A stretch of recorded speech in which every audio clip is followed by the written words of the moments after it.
अस्सलाम वालेकुम जी, मैं हूं नजमुल हसन बाजवा। आपको हमारे फेसबुक पेज और यूट्यूब चैनल पर खुश आमदेद। नाज़रीन कराम, ये कच्चे धागे से बंधी हुई शहबाज हुकूमत, जिसके बारे में पहले दिन से ये कहा जा रहा था कि जब इसको जोड़ने वाला समद बॉन्ड थोड़ा सा ढीला पड़ेगा तो इसके लिए टिक पाना बहुत मुश्किल हो जाएगा, कुछ इसी तरह की सूरत हाल नजर आ रही है। इनको लाने वालों ने जो लोग इनको लेकर आए, और मैं बैरूनी ताकतों की बात कर रहा हूँ, वो बैरूनी ताकतें अब इनके ऊपर से जो है वो सर से हाथ उन्होंने उठा लिया है। और ये अब जो कच्चे धागे से बंधी हुई जो गवर्नमेंट है, ये नाज़रीन कराम अब बिल्कुल हवा में मुअल्लक हो गई है। एक इंतहाई अहम मीटिंग के अंदर शहबाज शरीफ साहब को सुर्ख झंडी दिखाई गई है।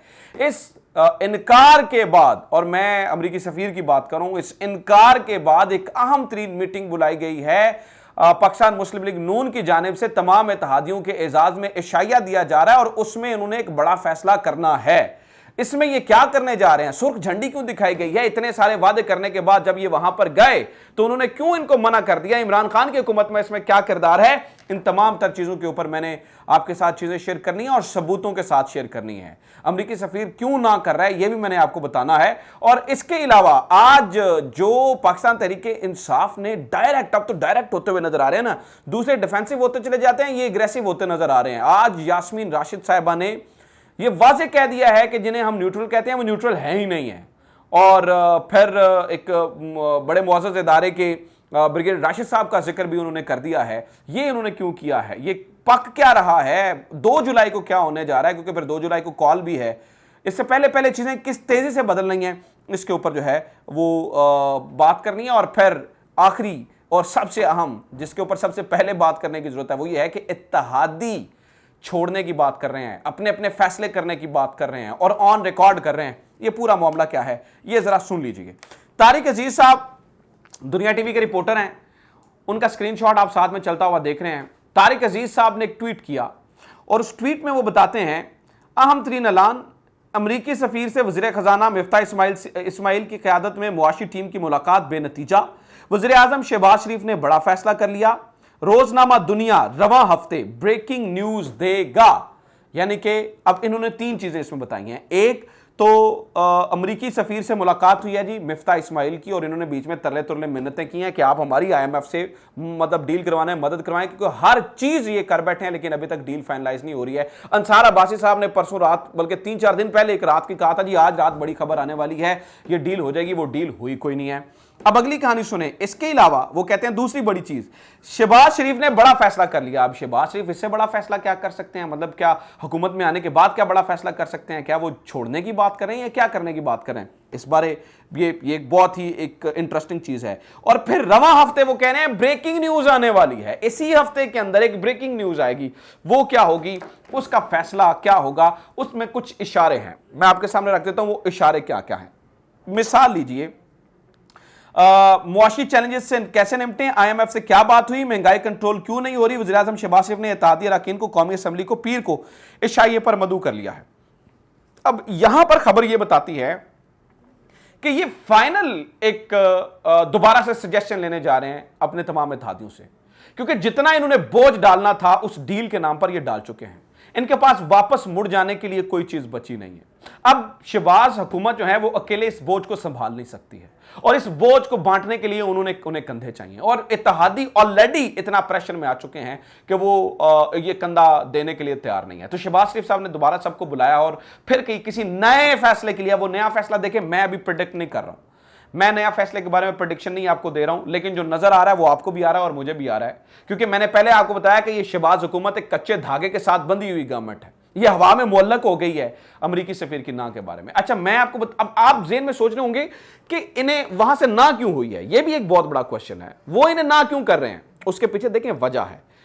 इमरान खान एक बड़ी ताकत बनकर उभरा है, लोग उसके साथ हैं। ये जो यहां पर लोग उनके बैठे हैं ये वहां पर रिपोर्ट करते होंगे, और वो इतने वो इतनी बड़ी ताकत है, वो इतने बेवकूफ नहीं है कि वो कुछ भी फैसले ऐसे ही करते हैं, वो कैलकुलेटेड मूव्स खेलते हैं। उन्हें अंदाजा होगा कि अवाम किस तरह से इमरान खान के साथ निकली है, लिहाजा वो ये चाहते हैं कि ऑलरेडी एक जितना एक इंप्रेशन बन चुका है इमरान खान के खिलाफ और अमेरिका के खिलाफ यहां पर बनाया जा चुका है, वो इंप्रेशन मत बने, इसलिए वो किसी किस्म का रोल प्ले करने ताहाल हो सकता है अगले घंटे में मुलाकात हो जाए और दोबारा इनकी कोई जो है ना वो आपस में कोई मामला तय पा जाए, लेकिन अभी तक वो कहानी बनती हुई नजर नहीं आ रही है। दूसरी तरफ सुनिए जनाब, ये सुने, ये आपको अंदाजा हो जाएगा, ये नया दौर ने खबर लगाई है। वो कहते हैं सिंध में बल्दियाती इंतखाबात, विफाकी हुकूमत में शामिल इत्तेहादियों के पीपल्स पार्टी पर संगीन इल्जाम। यहां पर एमकेएम ने तो ये तक कह दिया है कि हम अपने फैसले करने पर मजबूर होंगे। वैसे तो मुझे ये बात सुन के इनकी बड़ी हंसी आती है, अपने फैसले करने पर मजबूर होंगे, क्योंकि ये इतने जोगे ही नहीं है कि ये अपने फैसले करें। इनके फैसले कहीं और होने हैं, वो करके इन्हें बता देंगे, इनकी इंप्लीमेंटेशन होनी है। लेकिन जनाबे वाला वो कहते हैं कि ये जो वज़ीर-ए-आज़म बने हुए हैं ये हमारे वोट से बने हैं, वसीम अख्तर ने कहा एमकेएम से, और उन्होंने सीधी सीधी बात की कि जनाब ये तो हमारे वोट हैं, ये तो जो है ना वो हमने इनको वज़ीर-ए-आज़म बनाया था और हम अपने फैसले करेंगे, वसीम अख्तर ने डायरेक्टली कहा है। अगर ये अपना फैसला कर लेते हैं मिसाल के तौर पर, अब देखिए ना किस तरह से क्या हो रहा है। अब यहां पर आप जो इतलात आ रही हैं वो ये है कि पीटीआई कोर्ट में जा रही है, जो एमकेएम है वो इलेक्शन कमीशन में जा रही है, और जेयूआईफे जो है वो प्रेस कॉन्फ्रेंस कर रही है। किसके खिलाफ? तीनों किसके खिलाफ जा रहे हैं? पीपल्स पार्टी, क्योंकि पीपल्स पार्टी ने जो यहां वहां पर उथम मचाया सिंध के अंदर और अंदरूनी सिंध के अंदर, जो इन्होंने मतलब 800 उम्मीदवार हैं जो बिला मुकाबला ही मुंतखब हो गए। वो किसने इनको मुंतखब करवाया, कैसे मुंतखब हो गए, कौन सी जादू की छड़ी चल गई, किस तरह से वो एक सलमानी टोपी पहन के आ गए कि उसके ऊपर जो है ना वो लोगों को उनकी अच्छाइयां नजर आ रही थी, सिर्फ कि उनके खिलाफ ही नहीं कोई खड़ा हो सका।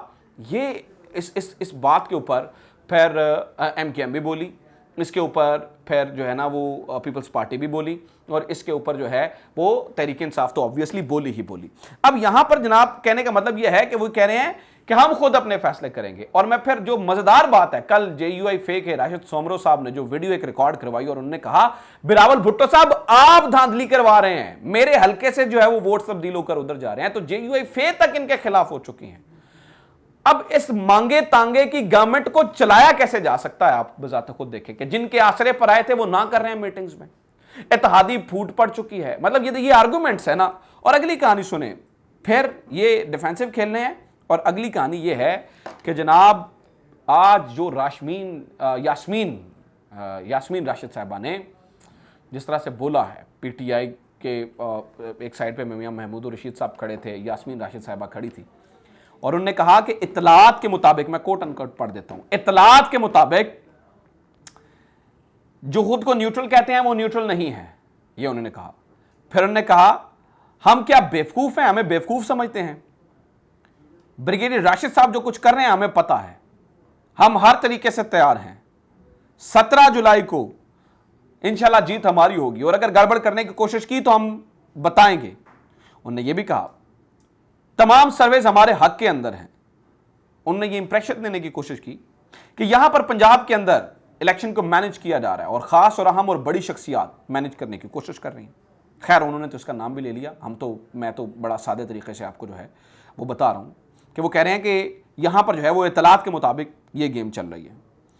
अब यहां ये हो रहा है, और दूसरी तरफ जेयूआईफे अपना रंग कैसे बदल रही है, किस तरह से उनका मूड तब्दील होता हुआ नजर आया, वो ये देखें।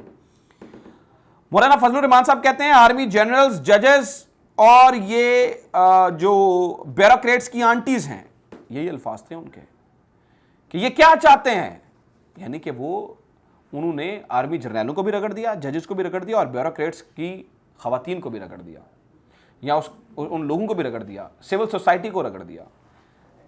इस कदर ये बुखला गए हैं कि जो सिस्टम आपकी मदद कर रहा है उस सिस्टम के खिलाफ ये बातें कर रहे हैं। इससे आपको अंदाजा हो जाएगा कि इनके अंदर कितना क्योस है, किस कदर ऊधम मच चुका है। अगेन जिस बात से मैंने वीडियो शुरू की थी उसी बात से खत्म कर रहा हूं, ये कच्चे धागे से बंधी हुई गवर्नमेंट चल नहीं सकती है। ये मुअल्लक है हवा के अंदर, किसी भी टाइम जो है ना वो ये 2 वोटों पे खड़ी गवर्नमेंट लूली और लंगड़ी हो जाएगी। अपना ख्याल रखें। खुदा हाफिज़। पाकिस्तान जिंदाबाद।